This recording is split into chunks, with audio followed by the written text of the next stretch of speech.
If you're a creator or entrepreneur, there's a good chance you're building your business the way most of us would do, with no investors, no safety net, just figuring it out with whatever revenue is coming in the door. And every day you're making decisions about what to focus on, what to say no to, and whether any of this is actually going to work. Well, today I'm sitting down with someone who's been on the other side of that equation for a decade, watching thousands of creators go through exactly that. And he's actually built the infrastructure they run their businesses on. Nick Savrov is the co-founder and CTO of Uscreen, which has helped creators earn $1 billion in revenue. He and his co-founder PJ built it the same way that you are building yours. Strapped, profitable, no outside money, and then he grew the engineering and product teams from 2 people to over 60. But what makes Nick different from a lot of CTOs that I've met is the way he thinks. He connects ideas in a way that wouldn't occur to most people. And he's deep into AI, and not just like the buzzword version, but like the real version. And he has a perspective on what separates creators who make it from those who don't that I think is going to change how you see your own business. Nick, welcome to the show. Anything else that I'm missing about you? It was more than I know about me, so it was amazing. Thank you, Daniel. Yeah, Excited to be here. I do. I know you better than you know yourself. I love that. You and PJ started or got the business rolling over 10 years ago and made a decision that a lot of people in tech and software would say is kind of crazy, and that you bootstrapped it with no venture capital, no outside funding, and it was profitable. Now, before we get into what you've learned about creators, I kind of just want to understand, like, why did you guys make that choice, and what do you feel like it cost you? I remember the reward for the first few years when we were in the WeWork in DC and DuPont Circle area. Every Friday, we would go and eat Chipotle. That was our reward, and only if we closed the customer for the first few years. That's showing you like how to build Bootstrap. But I don't know. I think it's more of a PJ's mentality in the first place. He had his previous business, and he saw how things were with the web hosting and how quickly landscape can change. And if you're not doing stuff in a resourceful way, you can be way behind the moment somebody big coming in and just doing a lot more while you were just enjoying the revenue and not thinking about the future. So I think that scarcity and paranoia helped us a lot in the first few years at the minimum. And that was the main driver. The driver was like, we just need to go in and build a business, like a real business, not a startup. And you know me, you know PJ, we're not the Silicon Valley people, we're not VC people. Like I don't think I even be able to speak in a room with the VC person without awkwardness. So yeah, it's just like not our path for sure. So we had no choice there in the first place. Was there a moment at some point in the last 10, 11 years where you actually realized, oh, this seems like it's actually maybe going to work? I think COVID was the moment where I'm like, oh, we actually building something bigger than I thought. Because before COVID, I thought we are only helping niche content creators who has like this evergreen content, motion, and or film studios who have a super niche audience. And I think COVID got me thinking differently about stuff.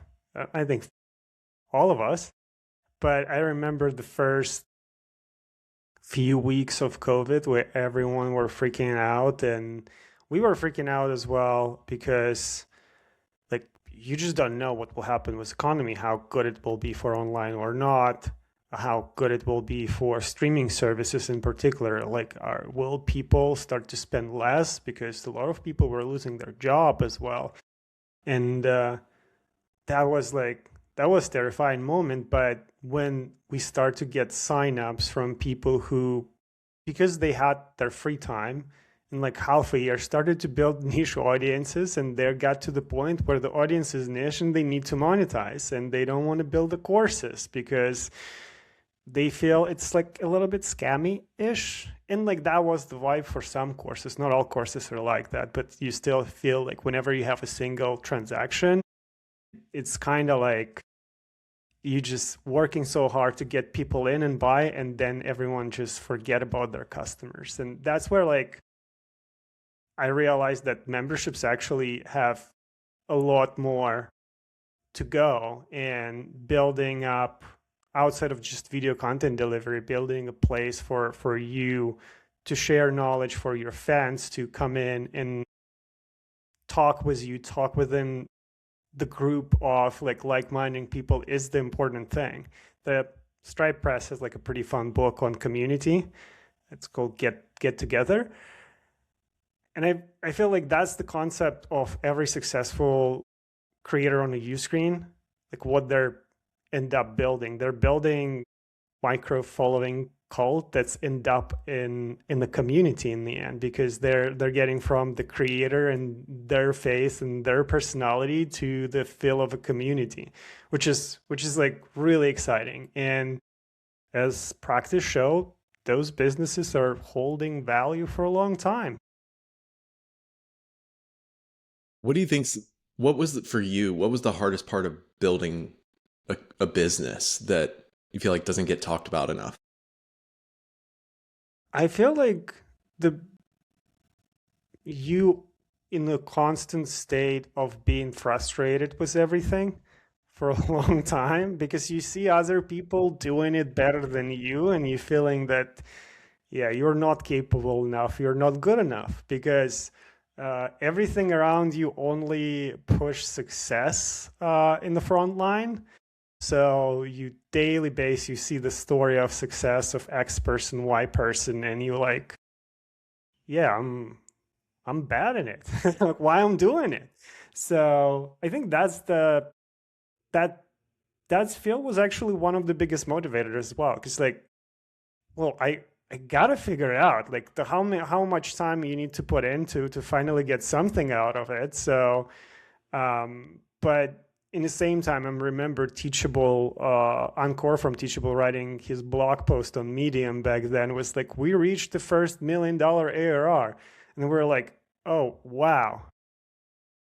We're like nothing in comparison. Like, so those moments were like, they were painful, but they're like painful in a good way. I know it sounds weird, but it is how it is. So that was something that was scary all the time, but still was pushing you forward, I think. And first probably 7 years, my biggest fear was that I'm doing something wrong across the board. I'm like building the dev team in the wrong way. We structuring infrastructure in the wrong way. We doing X, Y, and Z in the wrong way. Our messaging is wrong, and so on and so forth. And I think like only probably a few years ago, I just realized that nobody knows stuff. Like nobody knows nothing, literally. Like everyone just talking from their success at the best case scenario. And most of the time it's not replicatable and that's it. Like, yeah, there's some common practices, but I realized a lot of people just blindly following best practices without asking question why. And that was like a huge relief for me, where I'm like, okay, I'm not that useless. I'm good. Anyway, it's a big random motion, and the more time you play the game, the more chances you have to win. That's it. You've now helped creators earn $1 billion through the platform. So you've watched thousands of them build, you've watched thousands of them struggle. So from the infrastructure side, I'm curious, what's the pattern you feel that you've seen that separates creators who build something sustainable from the ones who don't? I think like things that we're seeing again and again, it's agency.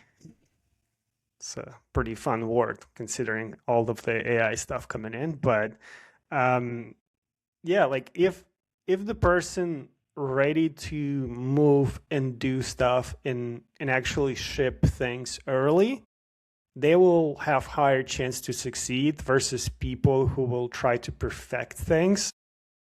Because as practice show, all of the perfection doesn't matter. In a lot of cases, I see businesses with the most horrifying landing pages making a lot more money than businesses that has the most beautiful UI, the most beautiful video, and so on and so forth. Where it's like, what I realized that how you getting people in, you exchange your knowledge for money. That's as simple as it. It's like a transaction, right? And raw value of knowledge matters the most. The rest is just like fancy wrapping. And yes, over time, the fancy wrapping will help you to build a better brand, but you don't need it when you're starting. I don't think like Dior started with like selling huge expensive items or line items, or Gucci started with the most expensive pants in the world, you know. That's where you get over time. And I think that's where I'm seeing the most of the creators are succeeding. And that's where I think a lot of health and wellness creators, why they're like just naturally better in that, because they know how to build result in compounding way, just because they're doing it like daily base for tens of years in a lot of cases. And now they're just starting to do it in business, which is like a different avenue, but the motion is pretty similar. And that's why they're succeeding in more cases versus someone who is a little bit more artsy and do indie movies where people are over indexing on just like look and feel of stuff. So going back to something you mentioned about AI, I know you're deep in the world of AI, not just as a CTO kind of building with it, but as someone thinking about what it means for creators and businesses. So for a creator or entrepreneur who's listening to this conversation, maybe running a membership, building content, trying to grow, what does AI change for them today? I think there are multiple things for creators, not only in just like a membership side of it, where you as a creator should think about AI from the two perspectives. There are particular type of creators who like optimize things, right? But that's not creators I'm speaking on a daily basis in a lot of cases, because they're not optimized for views. They usually optimize for quality of information rather than views. And for those creators, AI can help do the work they hate. Coming soon, I guarantee you we'll all have AI employees. Think about yourself personally as a LLC in the future with a bunch of employees. And I'm not talking about business stuff. I'm talking about personal things. The more agentic it becoming, the better it will be. And even right now, it's like scary good in some use cases. So I would think that we will see more creators with even smaller teams. We at Uscreen seen a lot of creators, and a lot of them has like no more than like 4 people. And sometimes, like if you look at the revenue per head count, you're like, I'm impressed. I can't say much. I'm like, I wish my business would be like that. So I think it would be even crazier from here, because yes, before you would have like support tickets, this and this, the stuff that not actually require brand feel and touch, but require resolution of a problem. Those things will be replaced by AI pretty fast, where you can focus more on like meaningful things. I think the cautious here is don't try to replace yourself with AI, because we saw companies even earlier, pre-AI era, where people try to trick the personal communication by replacing it with like mass communication algorithms. Didn't end up well. There's multiple companies like that, especially in the SMS phone prime things. where people were extremely excited and then hated it all because you can't fake the communication. And as always, like there are like businesses who are like a little bit more advanced and will probably produce better results with AI on ideation. And it's great. Like, I don't think also a lot of creators understand that it's not like 0 or 1. It's not like either AI replace creativity or not. You can just use it as a part of your tool set in the process. I'm speaking with I'm surprisingly good in offending both coders and copywriters lately. Uh,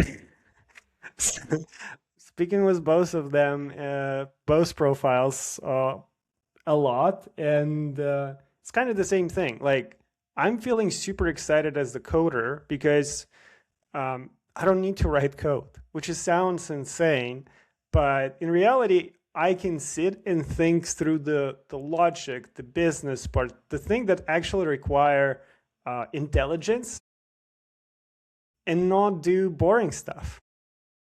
The same for creator, I feel like you can focus on just the creativity piece and over time leave things that's outside of your storytelling and like more of a technical stuff or mechanical stuff to AI. And that's where it's like exciting because the least of the things you do that you don't like, the better it is. Like the more you can produce. And the more you can produce, the better you will feel. Where do you see creators making mistakes with AI right now? I think we all went through I have my digital avatar era by now. So that's, I think, the biggest mistake because in parasocial relationship, um, especially in Western world, I think we will be a lot later on like acceptance of me talking or interacting with AI version of Daniel because I knew not AI version of Daniel. I saw not AI version of Daniel. Yes, of course, there are some creators who would be AI native and AI first, and we'll get the new generation coming up who are like, I'm totally feeling fine communicating and watching AI first content. But for the current generation of creators who already doing the business, already have like some brand equity, I would never replace yourself with AI. Okay, let me zoom out with you for a second. You've watched this industry mature and evolve for 10 years. You've seen platforms come and go, business models shift, and now AI is kind of changing the operating layer of things. So from where you sit, how does AI shape or reshape what it means to build a creator business over the next few years? Like what should creators be preparing for? I think creators need to be prepared for getting in a state of data ownership faster. One thing that a lot of people not realizing much that AI is pretty much closed ecosystem. And like, yes, Shopify sellers are super pumped that OpenAI will allow people to buy in the OpenAI app because they don't have audience and they need distribution channels. You are a distribution channel, so it's a different game, and you need to figure out how to collect as much direct relationship and contacts with your people as possible so you can live cross system. Because what happened with AI, you can see that everyone's starting to build a bridge tooling, MCPs, agentic tooling that can operate across multiple layers. And this is where, like, if you look at the AI things, the hardness of all of that, it's all great, but what's matter is where knowledge are. And if you're not owning the layer with knowledge, my belief, like, you're losing a lot. And that's where I'm personally for myself, that's where I'm focusing on right now. I'm building AI knowledge system for the last 2 months, every minute of my free time, and I feel like that's where I don't want to trust vendor where I can't hit download on the data source. And there are a lot of vendors like that. And like, I don't know if you ever run YouTube memberships, but when you go in your YouTube membership and hit download list on your members, you only get their names. And you're like, that's the most useless feature I ever saw. I understand the intent, like you can put them in outro videos with all of their names like you do in Patreon and stuff, but still that was like the biggest surprise because I was so excited. I can download it and put it in my email list, and there was like, no, there's only names. But that's where I feel with AI, it's becoming even more important to just own the information, own your content as well, because free platforms ain't free. Uh, you're paying in just the different ways. That's the always the case, and the relationship with the audience should be transferable, and that's probably the most important thing right now with all of the AI advancement. You will probably see Meta doing a lot more, allowing you to sell stuff on Instagram directly. But guess what? You will not own payment provider information or credit cards. You will need to give away a cut of 5 to 20%.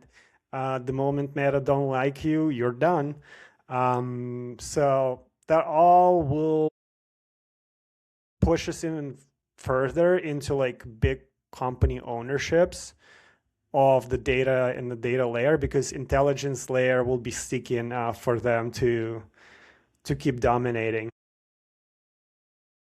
So, as someone who has also dabbled in content creation yourself, like I know that you've done some writing, I know that you've made some videos over the years. I know I think your wife is a photographer. You have a bit of creativity in your household.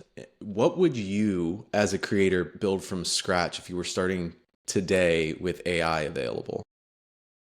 So I'm the most horrible creator to ask this question. That's why I'm asking you. So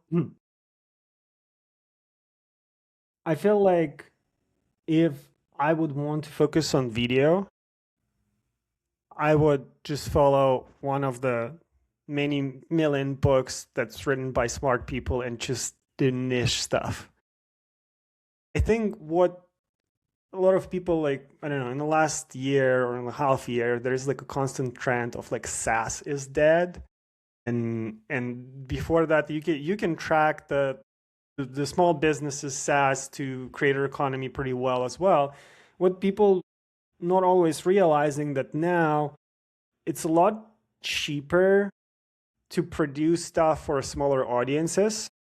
It's a lot cheaper to be niche.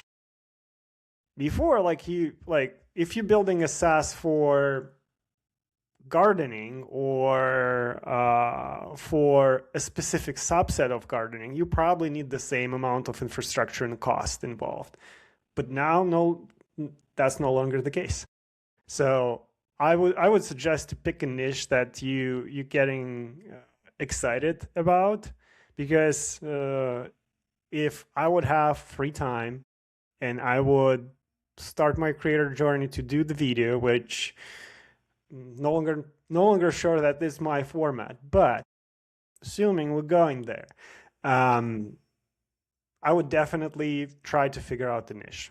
And for my brain, it's probably not possible because I'm too much of a generalist. I like different stuff from different areas, and it's helping me a lot in some part of my life, but it's not definitely will be helpful if I would want to start the YouTube channel. That's my biggest blocker.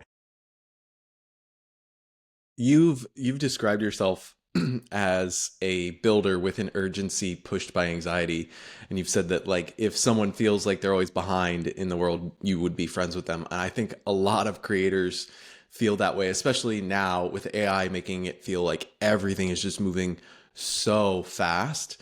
What does that look like for you, and how do you channel that energy into building instead of letting it paralyze you? I feel like that's where AI is the push in the last like 3 to 6 months. Like I'm waking up excited.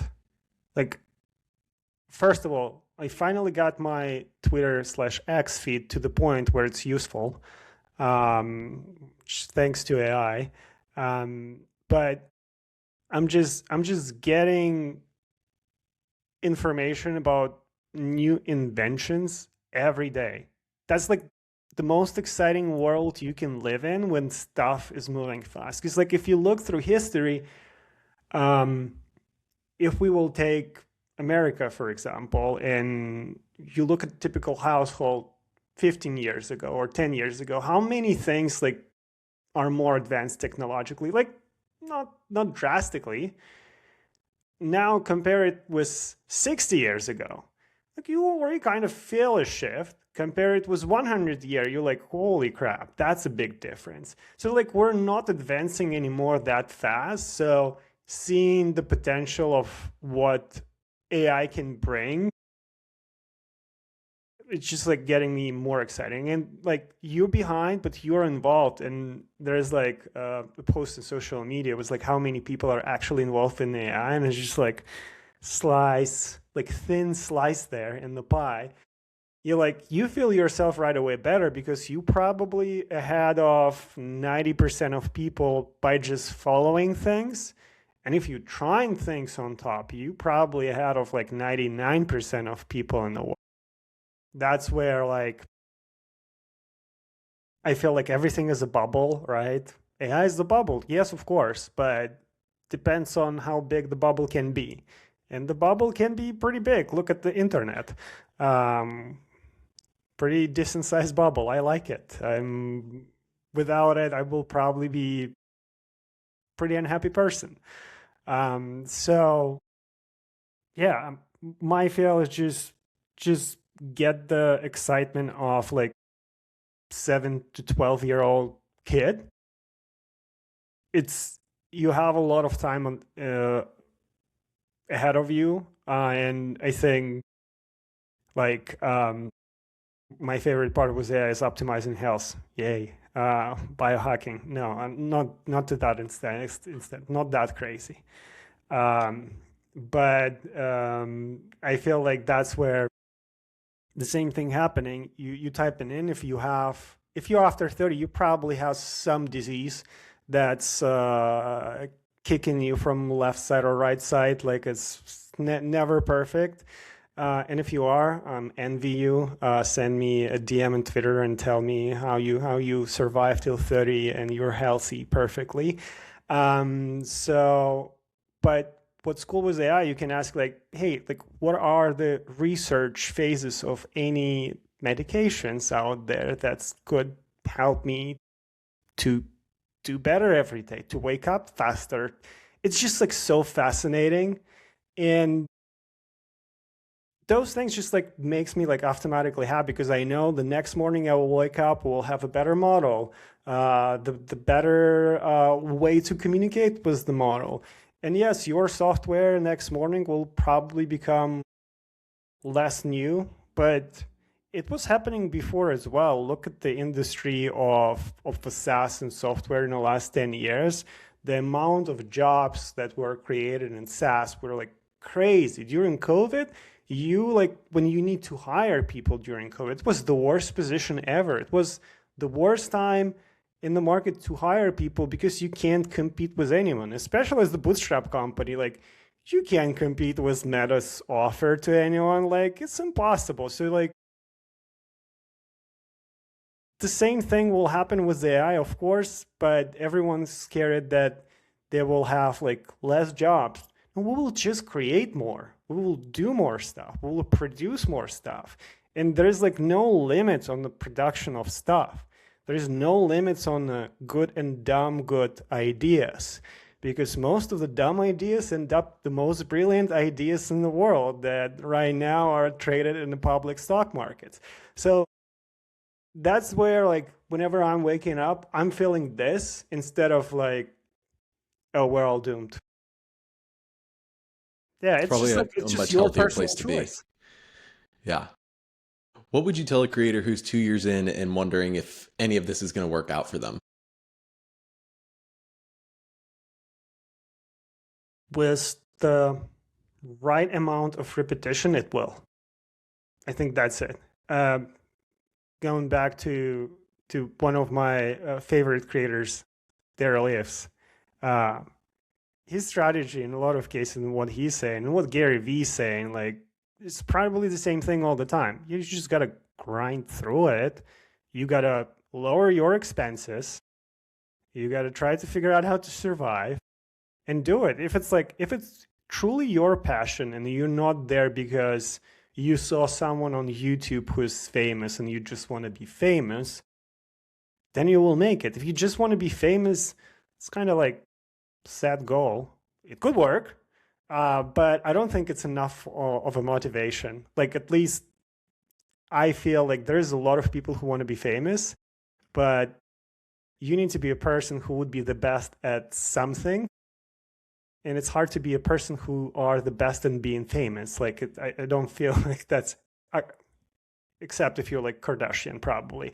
Other than that, it's like, it's a really tricky thing.